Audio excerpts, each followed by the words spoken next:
Hello दोस्तों, इस नई कहानी में आप सभी का स्वागत है।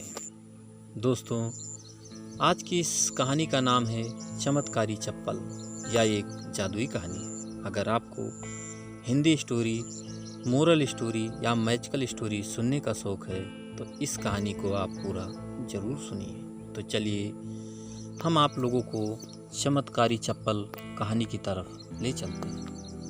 दोस्तों, एक गांव में करुणीमल नाम का एक जमींदार रहता था, जो गांव के भोले भाले लोगों को पैसा देकर उनसे भारी ब्याज वसूलता था और उनके खेत पर कब्जा भी कर लिया करता था। उसकी पत्नी मंजरी एक मूर्ख स्त्री थी। करुणीमल, अरे कहाँ हो मंजरी, जल्दी से चाय लेकर आओ, मुझे काम पर जाना है। मंजरी, ला रही हूँ जी। करुणीमल, कितनी देर से यही बात बोल रही हो कि ला रही हूँ। अरे कब लाओगी, जल्दी से मुझे चाय दे दो। हाँ। मंजरी एक कप चाय क्रोधित होकर करुणीमल को देती हुई बोली। मंजरी, ये लीजिए आपकी गर्मा गर्म चाय। बोल तो ऐसे रहे हो जैसे खेत पर आप स्वयं हल जोतोगे। अरे दूसरों का खून पसीने के अलावा आपने अपने जीवन में कोई दूसरा काम किया है क्या? करुणीमल, आज का दिन मेरे लिए बहुत शुभ है मंजरी, सुबह सुबह ऐसी बातें करके मेरा मूड खराब मत करो। हाँ। मंजरी, अरे तो क्या गलत बोल रही हूँ जी? यहाँ से जाकर खेत पर आराम से कुर्सी पर बैठ कर जाओगे और 2-3 घंटे कपट और संपत से अपने पैरों की मालिश कराओगे। इसके अलावा और कोई काम है तुम्हें क्या? करुणीमल, ऐसी बात नहीं है मंजरी, ये काम भी बड़ी मेहनत का होता है। तुम्हें तो खुश होना चाहिए कि तुम करुणीमल की बीवी हो। करुणीमल की होशियारी के सामने कोई टिक नहीं पाता था। मंजरी, जिसे आप होशियारी कहते हैं ना, उसे दूसरी भाषा में कमीनापन कहते हैं। एक बात याद रखिएगा, आपकी ये होशियारी ना एक दिन आपको जेल की सलाखों तक जरूर पहुंचा देगी। करुणीमल क्रोधित होते हुए अपनी पत्नी से बोला, मेरी होशियारी मुझे जेल तक पहुंचाएगी या नहीं पहुंचाएगी, लेकिन मुझे पूरा विश्वास है कि तुम्हारी मूर्खता मुझे किसी दिन जेल की सलाखों तक जरूर पहुंचा देंगी। इतना बोलकर करुणीमल अपने दोनों नौकरों की ओर देखकर बोला, ए कपट, ए संपत, ऐसा क्या देख रहे हो रे? चलो जल्दी से, अगर यहाँ पर कुछ देर और रुका तो मेरा दिमाग का दही हो जाएगा। चलो। करुणीमल अपने खेत में जाकर कपट और संपत से पैर दबवाने लगा।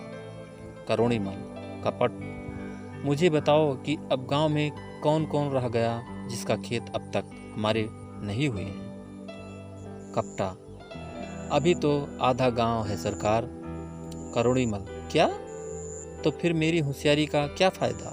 मैं इतनी मेहनत से पैसा कमाकर लोगों को ब्याज पर पैसा देता हूँ और भारी सूद लगाकर उनसे मनमानी करता हूँ, और अभी सिर्फ गांव के आधे खेत ही हमारे हुए हैं। निकम्मो, दिन भर मेरी रोटियां तोड़ते हो तुम दोनों, कोई मुझे अच्छा उपाय नहीं दे सकते? इतना कहकर करुणीमल ने एक लात कपट के मुंह पर मार दी। संपत, सरकार, एक किसान अभी है जिसने आपके पैसे अभी तक नहीं लौटाए। आज उसके पास 12 बजे तक का वक्त था सरकार, वो अपने वक्त से 5 मिनट लेट है। करुणीमल, कौन है वो? संपत, अरे वही अपना रतन, जिसके खेतों पर आपकी बहुत सालों से नज़र है। संपत की बात सुनकर करुणीमल की आंखों में चमक आ गई। करुणीमल, मैं अभी रतन का हिसाब किताब देख कर आता हूँ, तुम दोनों यहाँ से कहीं मत जाना। इतना कहकर करुणीमल चला गया।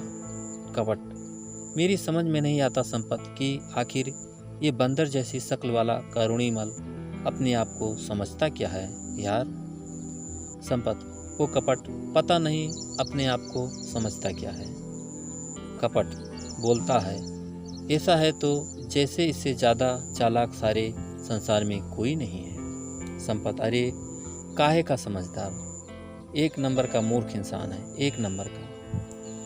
कपट, सही कह रहे हो संपत भाई, गांव के लोगों को ब्याज पर पैसा देता है और उसके बदले में उसकी जमीन उनसे छीन लेता है। अरे इसे ये मूर्ख अपनी अक्लमंदी बताता है, ये कभी न कभी तो इसका भंडा जरूर फूटेगा, देखना।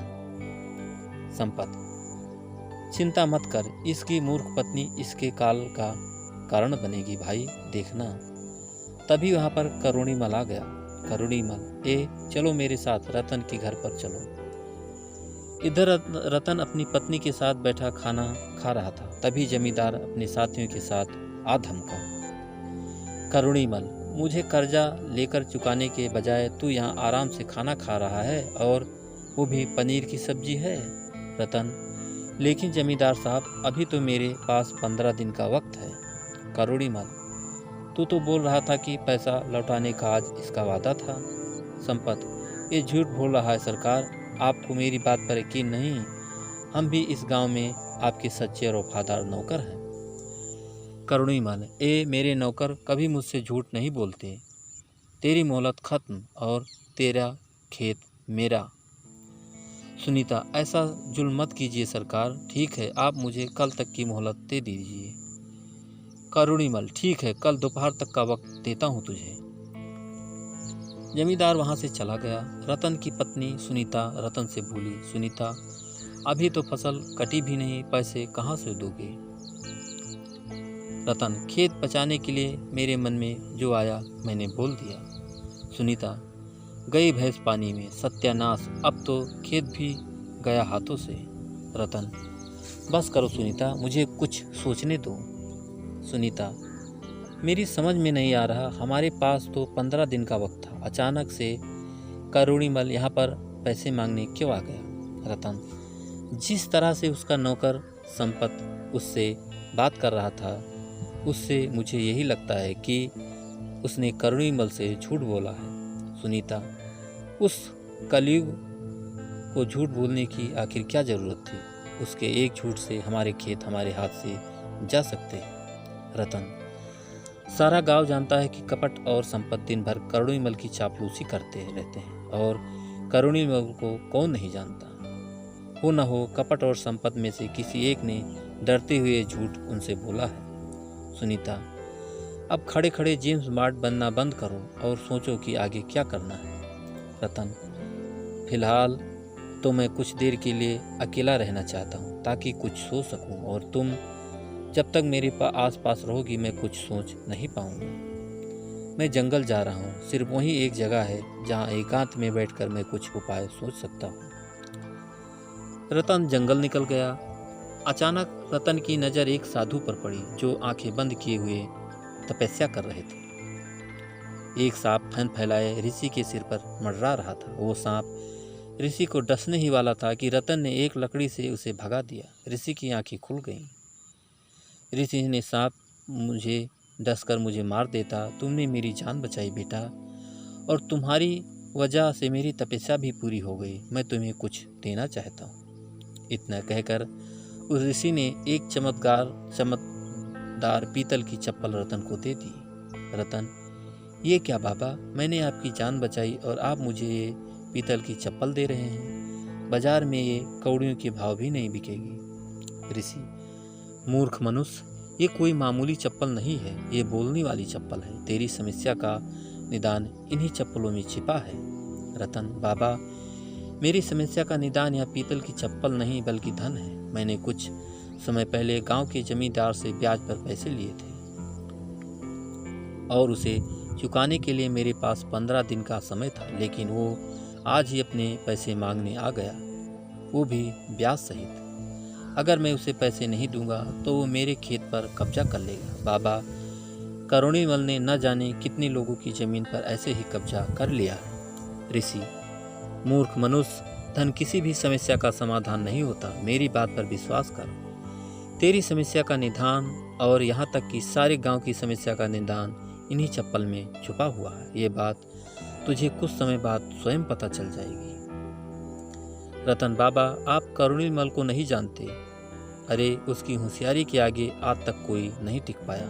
ऋषि, चिंता मत कर बच्चा, करुणीमल की होशियारी धरी की धरी रह जाएगी मेरी इन बोलने वाली चप्पल के आगे जो मैंने तुम्हें दी है। रतन, बाबा लेकिन ये कहाँ बोल रही है, ये तो बड़ी साधारण चप्पल लगती है। ऋषि, ये अपनी मर्जी से बोलती है, समय आने पर तू सब जान जाएगा। चप्पल पहन ले और निश्चित होकर अपने घर चला जा।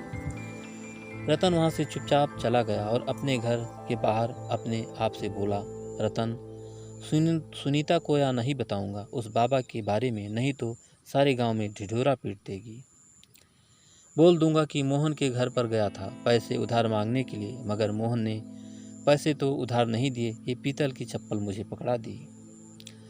रतन के घर में घुसते ही उसकी पत्नी सुनीता ने सवालों की बौछार कर दी। सुनीता, इतने देर जंगल में कैसे लग गई आपको? मैं आपका कब से इंतजार कर रही हूँ। मेरे मन में कितने बुरे बुरे विचार आ रहे हैं। आप जानते हैं मुझे आपकी कितनी चिंता हो रही थी, और ये चप्पल आपको कहाँ से मिली? तभी उस चप्पल से रतन की ही आवाज़ आने लगी जो उसने बाहर अपनी पत्नी के बारे में बोला था। चप्पल रतन की आवाज़ में, नहीं बताऊंगा, नहीं तो तुम सारे गांव में ढिढोरा पीट दोगी।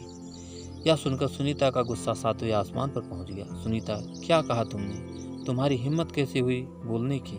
रतन, सुनीता, ये मैंने नहीं बोला। सुनीता, तो फिर किसने बोला? तू मुझे क्या मूर्ख समझा है? रतन ने सारी घटना सुनीता को बता दी। सुनीता, वही बोल रहे हो, मुझे कुछ कुछ लग रहा था कि आवाज़ इन चप्पलों से आई है। वैसे भी साधु महाराज ने कुछ सोच कर ही बोला होगा। चलो अब सो जाओ। अगले दिन रतन जमींदार करुणीमल के खेत में चला गया। करुणीमल, अरे क्या बात है रतन, इतनी जल्दी तुमने पैसे का इंतजाम कर लिया?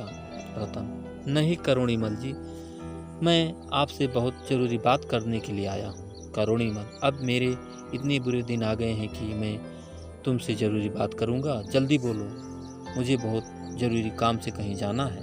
रतन, करुणीमल जी, अगर आप मुझे कुछ दिनों की मोहलत दे दें तो मेरे लिए अच्छा हो जाता। करुणीमल, ये बात तो तुमने बिल्कुल सही कही, तुम्हारे लिए बहुत अच्छा होता, लेकिन मेरे लिए बिल्कुल भी अच्छा नहीं है, समझे? रतन, मैं आपको बात का मतलब नहीं समझा। करुणीमल मन में, अब मैं इन मूर्ख को कैसे समझाऊं कि मैं इसकी ज़मीन का सौदा एक बहुत बड़े बिल्डर से करके आ गया हूं, और आज उस बिल्डर के जरिए मुझे बहुत भारी रकम मिलने वाली है। करुणीमल, नहीं रतन, मेरी जुबान से निकले हुए सब तीर की तरह हैं, मैं तुम्हें अब और मोहलत नहीं दे सकता। तभी करुणीमल की नज़र रतन की चप्पल पर पड़ी। करुणीमल, मुझे देने के लिए तुम्हारे पास पैसे नहीं हैं, लेकिन पहनने के लिए पीतल की चप्पल जरूर है। रतन, करुणीमल जी, ये चप्पल मेरी नहीं है। करुणीमल, लेकिन अब मेरी नज़र इन पर पड़ गई है तो ये मेरी है। लाओ इसे मुझे दे दो, ये चप्पल सिर्फ मेरे पैर की शोभा देगी। रतन, लेकिन मेरी बात तो सुनिए, ये चप्पल। करुणीमल, कपटा संपत छीन लो इससे रतन के पैरों से। आज शुभ काम करोगे, मैं यहाँ चप्पल पहन कर आऊँगा। कपट और संपत ने वो चप्पल रतन से छीन ली और उसे मारकर वहाँ से भगा दिया। करुणीमल ने वो चप्पल पहन ली। चप्पल पहनते ही, करुणीमल चप्पल पहनती ही, मुझे तो जोर से आने लगी है भाई। बाथरूम के बाहर करुणीमल ने वो चप्पलें उतार दी। उसके अंदर जाते ही कपट और संपत ने उसकी बुराइयां शुरू कर दी। कपट, अरे यार संपत, इस सेठ की चापलूसी करते करते तो मैं तंग आ गया। संपत, सही कहा यार, एक दो दिन भर इसकी चापलूसी करो, ऊपर से इसकी मार भी खाओ।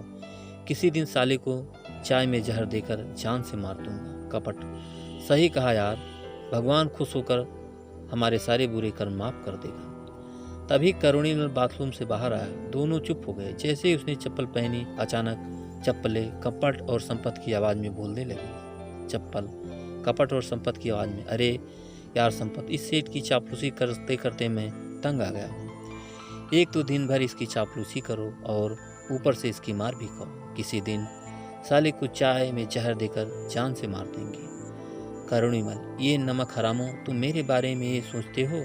अब मैं तक अपनी आस्तीन में सांपों को पाल रहा था, इसका मतलब ये जादुई चप्पल है। इतना बोलकर जमींदार ने कपट और संपत को पीट पीट कर भगा दिया और अपनी पत्नी मंजरी के पास आकर बोला, करुणीमल, सुनो मंजरी, आज घर पर एक बिल्डर को आने वाला है, गांव की ज़मीन खरीदने।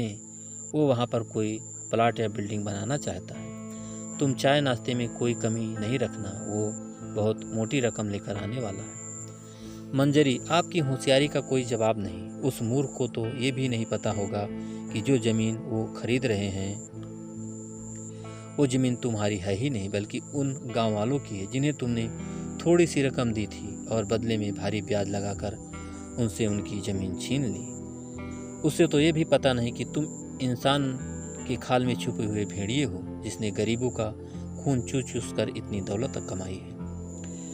करुणीमल, चुप हो जाओ मंजरी, चुप हो जाओ। दीवारों के भी कान होते हैं, ये बातें अभी बोलना जरूरी है क्या?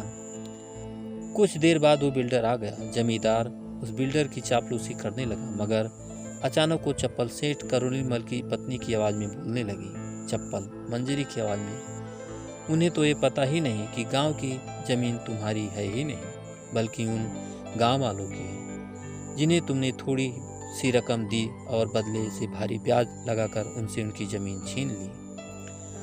उन्हें तो ये भी पता नहीं कि तुम इंसान की खाल में छुपे हुए भेड़िए हो, जिसने गरीबों का खून चूस चूस कर इतनी दौलत कमाई है। बिल्डर एक ईमानदार इंसान था, उसकी समझ में सारा माजरा आ गया। उसने गुस्से से जमींदार की ओर देखकर कहा, बिल्डर, तुम्हें शर्म आनी चाहिए। तुम गांव वालों की ज़मीन पर कब्जा कर लेते हो। मुझे ऐसी ज़मीन पर कोई बिल्डिंग नहीं बनानी जहाँ पर सैकड़ों गांव वालों की मेहनत लगी हो। तुम्हें तो जेल में होना चाहिए। ये तो अच्छा है हुआ भाभी जी के मुंह से सच्चाई बाहर आ गई। मंजरी, लेकिन मैंने तो कुछ बोला ही नहीं। इतना कहकर बिल्डर ने पुलिस को फ़ोन कर दिया। पुलिस ने जमींदार को गिरफ्तार कर लिया। करुणीमल पुलिस से, मुझे अरेस्ट मत करो थानेदार साहब, मैं आपकी ज़मीन वापस कर दूंगा। थानेदार, जिन ज़मीनों को तू वापस करने की बात कर रहा है, ये तो तेरे या तेरे बाप की है ही नहीं, वो तो गांव वालों की है। उन्हें पैसे भी वापस की जाएगी और तू अब सारा जीवन जेल की चक्की पीसेगा, समझा? करुणीमल की सारी होशियारी धरी की धरी रह गई। रतन खुशी खुशी अपनी ज़मीन के कागज़ ले आया। वो अपनी पत्नी को सारी घटना बता रहा था कि तभी वो ऋषि प्रकट हो गए। ऋषि, बेटा, मैंने तुमसे कहा था ना कि तुम्हारी और सारे गांव की समस्या का समाधान इन चप्पलों में छुपा है। देखो, इन चप्पलों ने सारे गांव की समस्या का समाधान कर दिया। इतना कहकर वो ऋषि रतन के हाथ से उन चप्पलों को लेकर गायब हो गए। दोस्तों, इस कहानी से आपको क्या सीख मिली, हमें कमेंट करके ज़रूर बताना। और दोस्तों, एक लाइक ज़रूर कर देना, क्योंकि आपके लाइक से ही हमें मोटिवेशन मिलता है। और दोस्तों, अगर अभी तक आपने हमारे चैनल को सब्सक्राइब नहीं किया है तो प्लीज़ जल्दी से आप हमारे चैनल को सब्सक्राइब कर लीजिए, जिससे इसी तरह अच्छी अच्छी और प्यारी प्यारी कहानियाँ आप लोगों के बीच पहुँचाता रहूँ और आप लोग कहानियों का आनंद उठाते रहें। तो दोस्तों, एक नई कहानी के साथ आपसे फिर मुलाकात होगी। तब तक के लिए नमस्कार।